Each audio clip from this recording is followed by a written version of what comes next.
Students, आज की इस वर्कशीट में हम लोग उन इक्वेशंस को देखेंगे जो इनिशियली आपको लीनियर इक्वेशन की तरह नहीं दिखाई देती, linear equation in two variables की तरह, बट इसको हम रिड्यूस कर सकते हैं। इसीलिए इसको बोलते हैं equation reducible to a pair of linear equations in two variables. Equations को रिड्यूस करेंगे तो ये आपको इसकी तरह दिखाई देंगे। ओके हमने आज तक अभी जो लीनियर इक्वेशंस पढ़ी हैं, हम ये पढ़ चुके हैं कि when we represent it geometrically और ग्राफिकली, तो हमारे पास अगर वो कंसिस्टेंट होती हैं will have unique solution. Unique solution का मतलब सिर्फ एक सोल्यूशन, और इनफाइनिटली मैनी सोल्यूशंस हो सकते हैं, बहुत सारे, अगर वो कंसिस्टेंट है। If it is inconsistent then it will have no solution, जो पैरेलल लाइंस के केस में होता है। वन सोल्यूशन था हमारा इंटरसेक्टिंग लाइंस में या प्रतिच्छेदी रेखाओं में। इनफाइनिटली मैनी सोल्यूशंस थे हमारा कोइंसिडेंट लाइंस के अंदर, जो ओवरलैपिंग लाइंस थी। इसी तरीके से एल्जेब्रिक में आप पिछले वीडियोस में सब्स्टिट्यूशन मेथड समझ चुके हो और आप एलिमिनेशन मेथड को भी डिस्कस कर चुके हो। क्रॉस मल्टीप्लिकेशन मेथड अब की बार सीबीएसई से कैंसिल है ना, इस बार ये सिलेबस में से हटा दिया गया है। तो ये दो मेथड्स को आपने अच्छे से प्रैक्टिस करना है, और ये चैप्टर नंबर 3 से आपका लिया गया है। ये जो पिछली वर्कशीट चल रही है, और ये भी चैप्टर नंबर 3 एनसीईआरटी से। Okay, got it. ये वही चीज़ हिंदी मीडियम में लिखा है बच्चों कि रैखिक समीकरण है, इसको हम रैखिक समीकरणों के रूप में बदलेंगे, रिड्यूस करेंगे, ठीक है। और आलेखीय विधि से अगर हम किसी चीज़ को दिखाते हैं वो संगत हल होता है, तो अद्वितीय हल का मतलब है केवल एक हल आता है उसका, या अपरिमित रूप से अनेक हल आते हैं। अगर हमारी प्रतिच्छेदी रेखाएं हैं तो उसका एक हल होता है अद्वितीय हल, और यदि हमारी एक दूसरे के ऊपर रेखाएं हमारी कोइंसिडेंट लाइंस हैं, यानी एक के ऊपर एक आ रही है, जिसको हम कहते हैं संपाती रेखाएं, तो अपरिमित रूप से अनेक हल होते हैं। अगर वो असंगत होती हैं तो उसमें कोई भी हल नहीं होता, जो कि आपके समानांतर रेखाओं के अंदर होता है। बीजगणितीय विधि में हमने रेखाओं को इस तरीके से देखा, प्रतिस्थापन विधि से हमने एक चर को दूसरे चर के रूप में निकाल कर और प्रतिस्थापना करी, ऐसे हमने उनका हल निकालना सीखा। और विलोपन विधि भी हमने लास्ट वीडियो में देखी थी। व्रज गुणनखंड विधि इस बार सीबीएसई ने क्लास 10 से रिड्यूस कर दी है, ठीक है। सिलेबस थोड़ा कट ऑफ हुआ है, तो ये व्रज गुणनखंड विधि को हमें अब की बार नहीं करना। अच्छा, यहाँ पर हम क्वेश्चन देखते हैं। 2 women and 5 men can together finish a work in 4 days। 2 औरतें और 5 आदमी मिलके, 2 औरतें हैं, 2 women हैं और 5 men हैं, ये दोनों मिलके एक काम को 4 दिन में ख़त्म करते हैं। और जबकि 3 women, 3 औरतें और 6 आदमी उसी काम को 3 दिन में करते हैं। तो हमारे पास ये सिचुएशन है। क्वेश्चन है हमारा, find the time taken by women alone to finish the work. एक औरत उसी काम को कितने दिन में ख़त्म करेगी, और उसी काम को एक आदमी कितने दिन में ख़त्म करेगा, ये क्वेश्चन है। तो इसको करने का एक स्पेसिफिक तरीका होता है, हमेशा इसी तरीके से आपको बढ़ना है। आप लेंगे let a women finish the work in x days। हम मान लेते कि एक औरत उस काम को x दिन में ख़त्म कर रही है, ये आपको लेट करना है। इस तरह के क्वेश्चन ऐसे ही स्टार्ट होंगे कि उसी काम को एक औरत x दिन में ख़त्म करती है और आदमी y दिन में ख़त्म करता है। तो अब तुम इसको देखो कि इसका मतलब क्या हुआ। तो जैसे कि अगर मैं ये बोलती हूँ कि आप किसी काम को 4 दिन में ख़त्म कर रहे हो, कोई एक काम था, ये वर्क है आपका, वन वर्क। इस वन वर्क को आपने 4 days में कंप्लीट किया। तो जैसे ये वन वर्क है, इसको 4 दिन में कंप्लीट किया, तो एक दिन में आप कितना काम करोगे। तो आप इसको एक दिन में कितना काम करोगे, 1/4 वर्क करोगे एक दिन में। ये 4 दिन में हो रहा था, अगर ये फुल वर्क, तो 1/4 हुआ, तो हम इसको बोलते हैं 1/4। ये यूनिटरी मेथड होता है ना, हमने इस पर वर्क किया है ना, 1/4। तो अब इसको ऐसे ही समझो कि मैं इसको 4 days के बजाय मैं इसको कर देती हूँ x days। अगर मेरा काम कोई x days में हो रहा है एक काम, तो एक दिन में काम कितना होगा, 1/x। तो वही चीज़ लिखा है कि एक औरत एक काम को x दिन में करती है, तो एक दिन में उस औरत का काम हुआ 1/x। समझ गए। और इसी तरीके से अगर हम ये बोलें कि कोई आदमी उस काम को, पूरे काम को y दिन में कर पाता है, y days में फुल काम करता है, तो एक दिन में वो कितना काम करेगा, 1/y। तो ये बन गया। समझ आया आप लोगों को, है ना, इजी है ना। तो ये चीज़ स्टार्टिंग इसी तरीके से होगी, ऐसे आप सपोजिशन करोगे। अब जो आपके पास कंडीशन है, वो कंडीशन ये है कि 2 औरतें और 5 आदमी उस काम को ख़त्म करते हैं, 2 औरतें और 5 आदमी।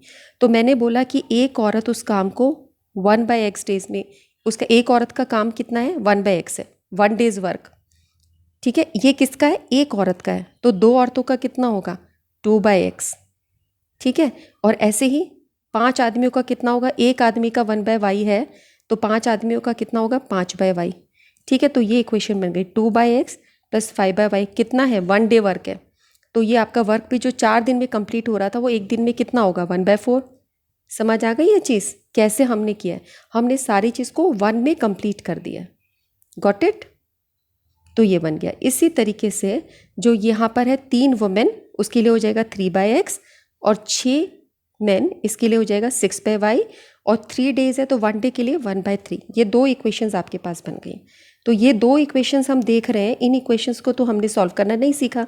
ये लीनियर इक्वेशन की तरह नहीं दिखाई दे रही, पर अब हम इसको लीनियर इक्वेशन बना सकते। कैसे, अगर आप 1/x को p लो और 1/y को q लो, तो अब ये जो 2/x है इसको हम ऐसे भी लिख सकते हैं 2 × 1/x, यानी 2 × p, क्योंकि 1/x को आपने p लिया है तो ये तुम्हारा बन गया 2p। ठीक है, इसी तरीके से जो 5/y है इसको हम क्या करेंगे, 5/y को 1/y को अपने q माना है, तो 5/y क्या हो जाएगा, 5/y आपका 5 × 1/y हो गया और 1/y क्या है, q, तो ये क्या बन गया 5q। इसकी जगह हमने q लिख दिया तो ये तुम्हारा बन गया 5q = 1/4। ओके, ये इक्वेशन बन गई।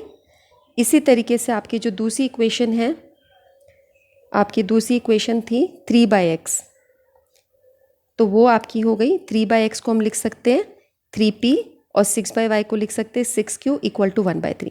तो अब आपके पास ये 2 इक्वेशंस आ गई। हमने क्या किया यहाँ पर, हमने इक्वेशन को रिड्यूस कर दिया।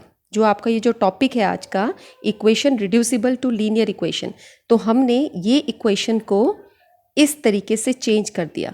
अब ये लीनियर फॉर्म में दिख रही है। इसी तरह इस इक्वेशन को इसमें चेंज कर दिया। और कैसे चेंज किया, इसको यूज़ करके। तो इस तरह के जो भी क्वेश्चंस होंगे वर्क वाले, आप उसको इसी तरह स्टार्ट करोगे। वुमेन को x डेज में, मैन को y डेज में, आप कुछ भी ले सकते हो, उसको y ले सकते हो, उसको x ले सकते हो, वेरिएबल आप कुछ भी ले सकते हो। ठीक है, फिर इस तरीके से बन जाएगी। उसके बाद इसको रिड्यूस करना है। अब ये जो इक्वेशंस हैं इनको सिंपली सॉल्व करना है, जैसे कि हमने पिछले मेथड सीखे हैं सब्स्टिट्यूशन, एलिमिनेशन, उसमें आप सॉल्व कर सकते हो। अब यहाँ पे हमारे बच्चे एक चीज़ में और प्रॉब्लम फेस करते हैं, वो ये करते हैं कि इसको हम ये कैसे बनाएं, मैम ये नेक्स्ट इक्वेशन कैसे बनी। अब मैं आपको ये और बता देती हूँ। जैसे आपकी ये इक्वेशन है 2p + 5q = 1/4, ये इक्वेशन है ना, ये वाली। अब आप इसको कैसे करोगे, इसको पूरी इक्वेशन को 4 से मल्टीप्लाई कर दो, तो यहाँ भी 4 से मल्टीप्लाई होगा, इधर भी 4 से मल्टीप्लाई होगा, इधर भी 4 से। फुल इक्वेशन को आपको 4 से मल्टीप्लाई करना है, तो सब कुछ 4 से मल्टीप्लाई होगा। तो ये 4 ये मल्टीप्लाई होके क्या आ जाएगा, 8p, 2 × 4, और 5 × 4 ये हो जाएगा 20q, और 1/4 × 4, ये 4 से 4 कैंसिल हो गया, तो ये आ गया 1। आ गया समझ में। तो हम हमारा जो नीचे का डिनोमिनेटर था वो हमारा ख़त्म हो गया इस चीज़ से, इजीली मल्टीप्लाई हो गया ना। कुछ बच्चे सिर्फ एक तरफ मल्टीप्लाई करके छोड़ देते हैं। अब यहाँ पर देखो, इस इक्वेशन में हमें किससे मल्टीप्लाई करना पड़ेगा, बाय 3। तो जब मैं 3p को 3 से मल्टीप्लाई करूँगी वो बन जाएगा 9p, 6q को जब मैं 3 से मल्टीप्लाई करूँगी वो हो जाएगा 18q, और 1/3 को जब मैं 3 से मल्टीप्लाई करूँगी तो क्या होगा, 3 से 3 कैंसिल, और वो आ गया 1। तो इस तरीके से आपकी ये इक्वेशन ऐसे बन गई। तो अब हमने क्या करा है इसमें, अभी तक हमने क्या किया था, हमारे पास ये इक्वेशन थी, कंडीशन से आई थी, इसको हमने रिड्यूस कर दिया था, ये बना दिया था, इससे रिड्यूस होके ये बनी थी। अब इसको हमने इस फॉर्म में चेंज कर दिया, 1/4 को चेंज किया है, तो हमें वर्किंग थोड़ी इजी हो जाएगी। अब आपके पास ये इक्वेशन और ये इक्वेशन है जिसको हमें सॉल्व करना है। Okay, got it. तो 8p + 20q = 1 और 9p + 18q = 1। ओके, अब हम इसको सॉल्व करते हैं। यहाँ पर ये जो इक्वेशन है, इन दोनों को सॉल्व करने के लिए या तो हम प्रतिस्थापना विधि, सब्स्टिट्यूशन मेथड, या एलिमिनेशन मेथड, या विलोपन विधि इस्तेमाल कर सकते हैं। तो मैं आपको इसको पिछली वीडियो के हिसाब से विलोपन विधि से सॉल्व करके दिखाती हूँ, एलिमिनेशन से। यहाँ पर आप देखो बच्चों, ये 8p है, ये 9p है। अब मैं p को एलिमिनेट करना चाहती हूँ, तो कैसे करूँगी, मुझे दोनों को इक्वल करना पड़ेगा। तो अगर मैं इसको 8 से मल्टीप्लाई करूँ और इस पूरी इक्वेशन को मैं 9 से मल्टीप्लाई करूँ, पूरी इक्वेशन को करना है आपको 9 से मल्टीप्लाई, इसको पूरी को 8 से। तो 8p को जब 9 से करोगे ये बन जाएगा 72p, ये p होना चाहिए 72p। ओके, ये p होना चाहिए 72p। 20Q को जब आप 9 से करोगे मल्टीप्लाई तो बन जाएगा 180Q, और 1 को जब 9 से मल्टीप्लाई करोगे 9 बन गया। इसी तरीके से जब 9P को आप 8 से मल्टीप्लाई करोगे 72P, 18Q को जब 8 से मल्टीप्लाई करोगे 144Q, और 1 को जब 8 से मल्टीप्लाई करोगे तो 8 आ गया। Got it. तो ये हमने अपने एलिमिनेशन मेथड से एक तरह के वेरिएबल को हमने इक्वल बना दिया। अब हमें क्या करना है, हमें इसको सॉल्व करना है। सॉल्व करने के लिए आप ये देख रहे हो बच्चों कि ये दोनों हमारे सेम हो गए हैं, सब्ट्रैक्ट करते हैं इसको, तो ये माइनस बन जाएगा, ये प्लस माइनस और ये भी माइनस, तो ये 9 माइनस 8 हुआ 1। 180 में से 144 जाएंगे तो क्या बनेगा, 10 में से 4 गए 6, 36Q ये हुआ, और 72P माइनस 72P ये 0 हो गया, तो 36Q इक्वल टू 1 आ गया, और इसका मतलब हो गया Q इज़ इक्वल टू 1/36 ये बन गया। और Q आपका क्या था, Q क्या था, Q was equal to, Q का आंसर आ गया 1/36, और Q हमने क्या लिया था, देखो यहाँ पर Q क्या है, 1/y है, तो इसका मतलब हुआ 1/y इज़ इक्वल टू 1/36 ये हुआ। तो अब आप इसको इक्वेट करो, कैसे करोगे, हम क्रॉस मल्टीप्लाई कर देते हैं इस तरह की चीज़ों को, तो ये तुम्हारा 36 ऊपर चला जाएगा और इक्वल टू y, ठीक है। तो y की वैल्यू आ गई 36, y इज़ इक्वल टू 36, यानी कि मैन, y मतलब क्या था, आदमी उस काम को 36 दिनों में पूरा करेगा, एक काम को वो 36 डेज में कंप्लीट करेगा। ओके, अब हमें ये भी निकालना है, लेडीज़ के लिए इस काम को हमें करना है, तो हम क्या करते हैं, इसी क्वेश्चन को अब हम सॉल्व करते हैं। और आगे हमारी इक्वेशन अब हम लेते हैं, okay let us clear it all, clear the page. हमारी इक्वेशन एक थी बच्चों 72P plus 144 Q equal to 8, ये आई थी आपकी equation. Let us check it, ये थी ना 72P plus 144 Q is equal to 8, ये इक्वेशन आई थी। हमने ये सॉल्व कर दिया 36 1, और y की वैल्यू 36 आ गई। अब हम इसको सॉल्व कर रहे हैं, इस पोर्शन को, तो अब हम इसके अंदर पुट करेंगे, तो ये 72P प्लस 144, अब Q की वैल्यू पुट कर दो, Q की वैल्यू आपकी आई है 1/36, तो इधर हमने लिख दिया 1/36 इक्वल टू 8, ये तुम्हारा हो जाएगा 72P। अब इसको सॉल्व करो, आप ये देखो ये पूरा का पूरा कैंसिल हो जाएगा, 36 को 4 से मल्टीप्लाई करोगे तो 144 आता है, तो 4 is equal to 8। Next step में आपका 4 उधर चला जाएगा तो माइनस साइन ले लेगा, 8 माइनस 4, तो 72P is equal to 8 minus 4 is equal to 4, और P की वैल्यू क्या हो जाएगी 4/72, ठीक है। ये जो मल्टीप्लाई हो रहा है ये नीचे आके डिवाइड हो जाएगा, और ये तुम्हारा 4 1 ज़ा 4, 4 8 ज़ा 32, तो 1/18 आ गया। सो P की वैल्यू क्या आ गई है, सॉल्व करके P की वैल्यू आ गई है 1/18। हम चेक करें ठीक आई है हमारी, देखो P इज़ इक्वल टू 1/18 है ना, ये वैल्यू आ रही है। और 1/18 क्या होता है आपका, 1/18 जो है P is equal to 1/18, and P is what 1/x, P आपका ये था। अब इन दोनों को कंपेयर करो, x की वैल्यू क्या होगी, आप सीधा देख के बता सकते हो ना कि x की वैल्यू होगी 18, जैसे हमने पीछे वो निकाली थी, x की वैल्यू हो गई है 18। आप ये देख सकते हो, इसको इससे कंपेयर किया, इसको इससे कंपेयर किया, या आप ये सोचो इसको इससे क्रॉस मल्टीप्लाई किया 18 और ये से किया, तो x इज़ इक्वल टू 18 निकल आया। देखो ये निकल आया x इक्वल टू 18, इसका मतलब वुमेन उस काम को 18 दिन में कंप्लीट कर देगी, और उसी काम को आदमी 36 दिन में डबल टाइम में कंप्लीट कर रहे हैं। Okay got it. तो ये इसी पैटर्न में सॉल्व करने हैं। ओके ये वही वर्कशीट है बच्चों हिंदी मीडियम में जिसको मैं एक्सप्लेन कर चुकी है। Okay let us come to the exercise. Unique solution means, unique solution का मतलब क्या है, ओनली वन सोल्यूशन। आपने स्टार्टिंग में पढ़ा था ओनली वन सोल्यूशन, केवल एक हल, केवल एक हल, एक ही वैल्यू x और y की, केवल एक हल। ये स्टार्टिंग में था आपका। यूनिक सॉल्यूशन का मतलब क्या होता है, solve the pair of linear equation. इस इक्वेशन को हमें सॉल्व करना है, ठीक है। अब हम इसको सॉल्व करते हैं। ये हमारे पास इक्वेशन है 2/x + 3/y = 13, ये इक्वेशन नंबर 1 है। ये आपके पास इक्वेशन नंबर 2 है, 5/x minus 4/y equal to 2। तो अब हम ये करेंगे 1/x को p लेंगे और 1/y को q लेंगे। जब आपने ऐसे लिया तो 2/x का मतलब क्या हुआ, मैंने पीछे भी उसमें बताया था 2/x का मतलब होता है 2 इंटू 1/x, और उसको हम लिख सकते हैं 1/x की जगह हमें क्या लिखना है p, तो 2p लिख सकते हैं। तो ये आपका बन जाएगा 2p। इसी तरीके से 3/y बन जाएगा 3q, ये बन जाएगा 13। इसी तरीके से ये इक्वेशन बन जाएगी 5p minus 2 equal to minus 4q is equal to 2। Clear हो गया ये? ठीक है, ये इक्वेशन आपकी बन गई है।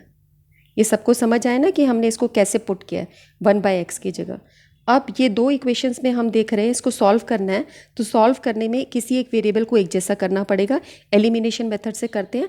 अगर 2p को मैं 5 से मल्टीप्लाई कर दूं तो ये बन जाएगा 10p, और इस 5p को अगर मैं 2 से मल्टीप्लाई कर दूं तो बन जाएगा 10p। वेरिएबल सेम हो गया, तो नंबर क्या हुआ, ऊपर वाली इक्वेशन के लिए हुआ 5, इसको पूरे को 5 से मल्टीप्लाई कर दो और नीचे वाली इक्वेशन को 2 से मल्टीप्लाई कर दो, तो हमारा एक वेरिएबल एटलीस्ट p वाला सेम हो जाएगा।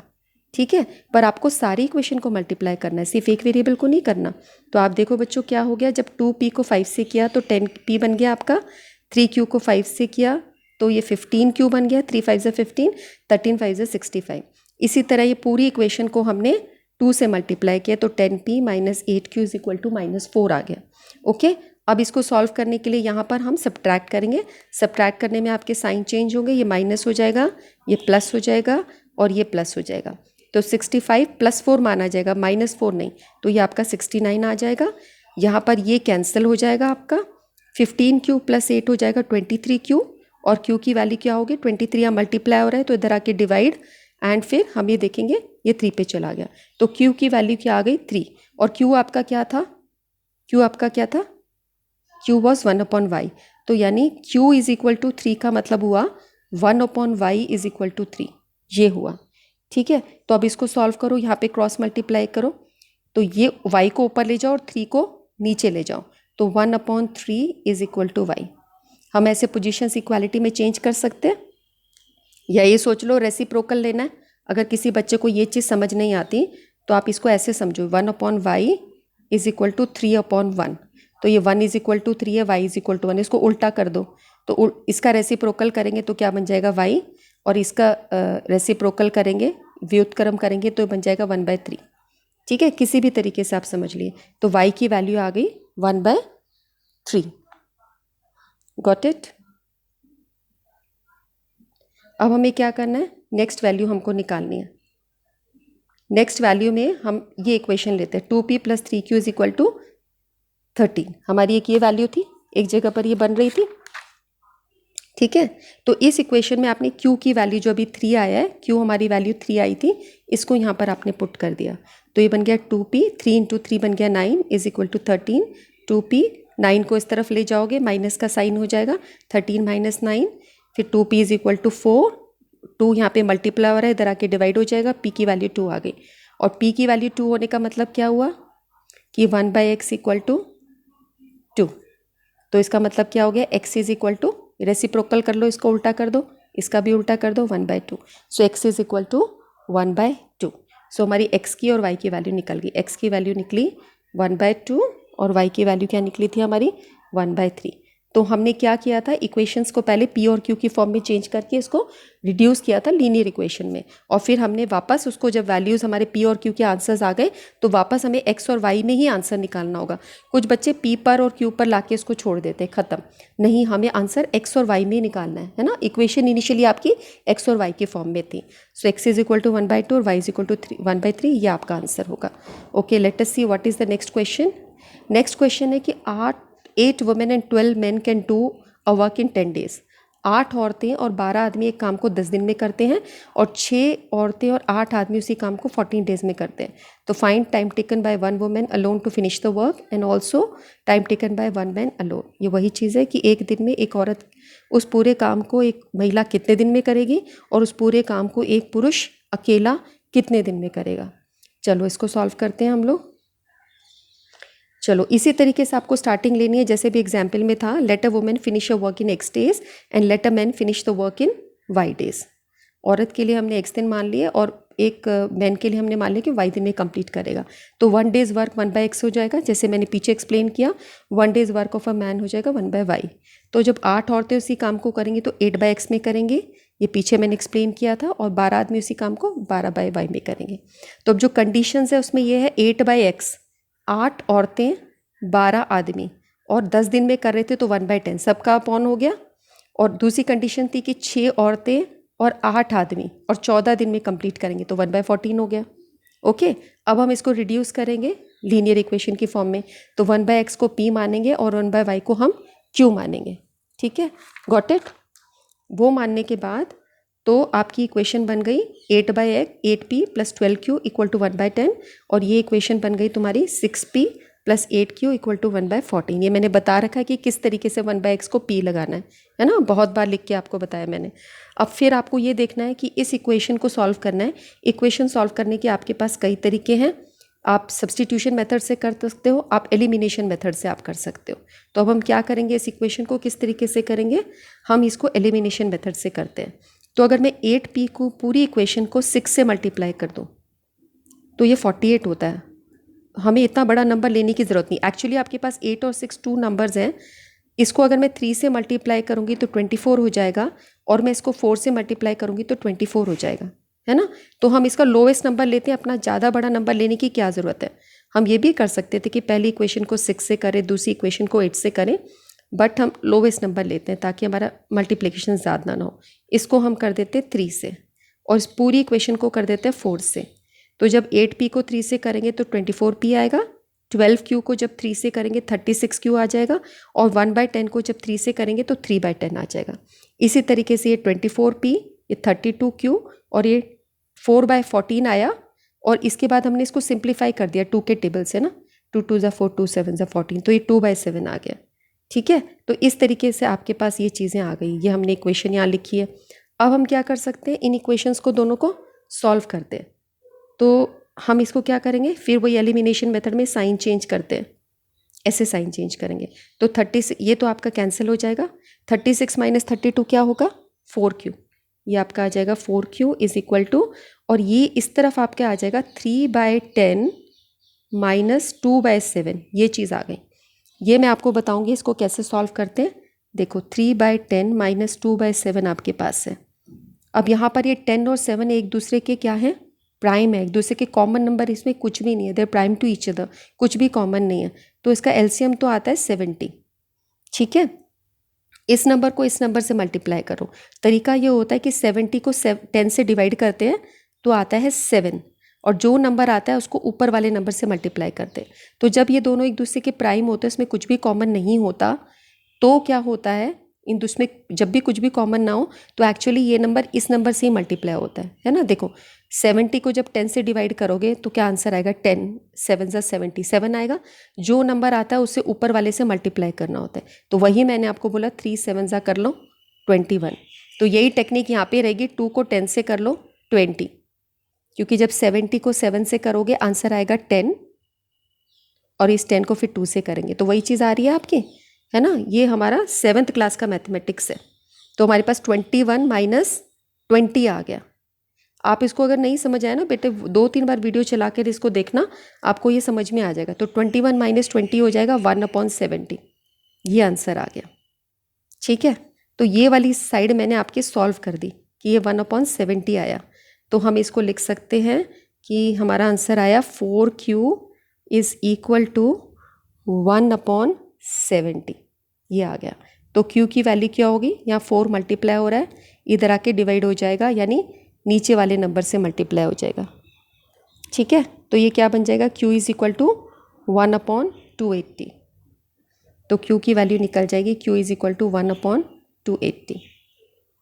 ठीक है, और q की वैल्यू 1/280 हो गई तो क्या हुआ, q क्या था आपका, q था 1/y, सो 1/y = 1/280, और इसका मतलब क्या हो गया, y = 280। दोनों का रेसिप्रोकल कर लो जैसे हमने पिछले क्वेश्चंस में किया है। ठीक है, तो y की वैल्यू 280 आ गई। इसको हम एक जगह लिख के रखते हैं कि y का आंसर हमारा 280 आ गया। ठीक है, अब हम इसको क्या करना है, हमें x की भी वैल्यू निकालनी है। तो हम क्या करेंगे, जो y की वैल्यू निकली है या जो हमारी Q की वैल्यू निकली है, Q की वैल्यू क्या निकली थी हमारी, Q की वैल्यू निकली थी 1/280, है ना। इस वैल्यू को हम यहाँ पुट करेंगे इस इक्वेशन में। 8p + 12q = 1/10, ये आपकी एक इक्वेशन थी, है ना, ये वाली इक्वेशन थी, इसमें पुट कर दिया। आप किसी भी इक्वेशन में पुट कर सकते हो। और उसके बाद 12 इंटू क्यू की जगह हमने 1/280 डाल दी, ये वाली वैल्यू डाल दी, तो ये तुम्हारा ऐसे ही रहा। अब 12/280 इसको सॉल्व किया हमने इसको कट किया है, तो ये किस पे गया, 4 के टेबल से 4 3 ज़ा 12, 4 7 ज़ा 3/70 आए, ये जो यहाँ पर लिखा है, ठीक है। सिंप्लीफाई करके लिख दिया ताकि हमारे ज़्यादा बड़े नंबर्स ना हो कैलकुलेशन में, जहाँ जहाँ जैसे जो होता है उसको सिंप्लीफाई करते चला करो। अब इस 3/70 को हम इस तरफ लेके चले गए, इक्वालिटी के इधर ले आए, तो ये माइनस साइन हो गया। अब तुम्हारा आ गया 8p = 1/10 - 3/70, ऐसा हमने अभी थोड़ी देर पहले किया था, सॉल्व किया था। अब इसको हम जल्दी से कर सकते हैं। 70, मैंने तुम्हें क्या बताया था कि अगर वो दोनों के बीच में कुछ ना हो, कॉमन ना हो तो, लेकिन अभी हमारा क्या दिख रहा है, यहाँ पे 0 वाला नंबर तो है जो दोनों के अंदर है, ठीक है। इस 70 को अगर आप 10 से डिवाइड करते हो, 70 को आप 10 से डिवाइड करोगे, क्या आंसर आएगा, 7। इस 7 को ऊपर वाले से मल्टीप्लाई करना होता है। इस तरह के एलसीएम में बच्चों, या तुम इसको वो समझ लो कि मैंने आपको ये भी बताया था पिछले वीडियोस में, मैं बता रही हूँ कि एक जैसा बनाने के लिए आपने इसको 7 से मल्टीप्लाई कर दिया ऐसे, ठीक है। तो ये क्या बन गया, 7/70 - 3/70, ऐसे ही बन गया ये वाला नंबर, 7/70 - 3/70। तो तुम्हारा क्या हो गया, 8p = 8p = हमारा आया 7/70 - 3/70, ठीक है। अब दोनों के नीचे नंबर सेम हो गया 70, तो तुम लिख सकते हो 7 - 3 और ये आ जाएगा 4/70, ओके। और p की वैल्यू क्या हो जाएगी, 4/70 × 8, ऐसे आ जाएगा, ओके। तो हम इसको क्या करेंगे, 4 2 ज़ा 8 हम ऐसे कट कर सकते हैं, तो p की वैल्यू आ गई 1/120, p की वैल्यू 1/120 आ गई। इसको हम आगे लिख लेते हैं, p की वैल्यू को लिख लेते हैं, जैसे q की वैल्यू 1/280 आई थी, ऐसे हमारी p की वैल्यू आई, p = 1/140, और 1/140 का मतलब हुआ p था 1/x, ठीक है। तो इसका मतलब क्या हो गया, x = 140, ठीक है। ये आंसर है आपका, ये आंसर है जिस पे आपको नंबर मिलेंगे। तो उससे पहले आपको पी क्यू निकालना पड़ता है, क्योंकि हमने इक्वेशन को पी और क्यू की फॉर्म में रिड्यूस करा था लीनियर इक्वेशन बनाने के लिए। पी और क्यू निकाल के इससे कंपेयर करके फिर ये बस 1 मिनट का काम रह जाता है 1 मार्क्स का, और ये आपका निकल आया। तो इसका मतलब है कि वुमेन उसी काम को 140 डेज़ में करेंगी और मैन उसी काम को 280 डेज़ में करेंगे। इस बच्चों इस टॉपिक की आप अच्छे से प्रैक्टिस कर लो। ये लास्ट 3.6 में आपके क्वेश्चंस हैं, इस तरह के equation reducible to this form, और ये इंपॉर्टेंट क्वेश्चन है, तभी वर्कशीट्स में लिया गया है। आप इसकी अच्छे से प्रैक्टिस करो, वीडियो को 2-3 बार देख लो। अगर कुछ भी इस न्यू चीज़ को समझने में टाइम लगता है तो आपको, और मुझे कमेंट सेक्शन में बताओ कि कैसा लगा। कीप प्रैक्टिसिंग बच्चों, I hope you will able to get it, okay. Keep practice.